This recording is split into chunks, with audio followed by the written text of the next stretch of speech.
ஐ ஆம் கமிங் வந்துட்டீங்களா? ட்ரெய்லர் பார்த்திருப்பீங்க. ட்ரெய்லரை கொஞ்சம் டீகோட் பண்ணுங்க. ஆனா என்னன்னா, அந்த ஃபர்ஸ்ட் சீன்ல வந்தது யாருன்னு தெரியாம நான் மிஷ்கின் நெனச்சேங்க. அப்புறம் சாட்டை துரைமுருகன் சொல்லி தான் அது புசி ஆனந்த்ன்னு தெரிஞ்சது. இப்போ அவரும் மிரட்டி இருக்கிறாரு. இப்போ திமுக காரங்க கூட வந்து யாரோட வீடியோ போடுறாங்கன்னா, சாட்டை துரைமுருகன் வீடியோ தான் ரீபோஸ்ட் பண்ணிட்டு இருக்காங்க.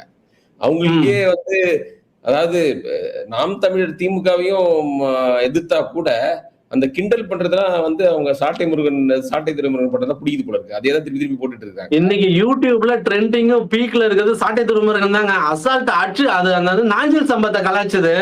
அப்புறம் இந்த படத்தை சீரியஸா இன்னைக்கு காலையில அந்த வீடியோ பார்த்ததுக்கு அப்புறம் தான் புசி ஆனந்த்ன்னு தெரிஞ்சது எனக்கு. இல்ல இதனால நாம் தமிழுக்கு தான் ஒரு ஓட்டு வரப்போகுதா? இது அவரு ஆக்சுவலா கட்சிக்கு அதனால என்ன பயன் இருக்கு? இந்த மாதிரி மத்தவங்களை சொல்லி அதனால அவங்களுக்கு ஓட்டு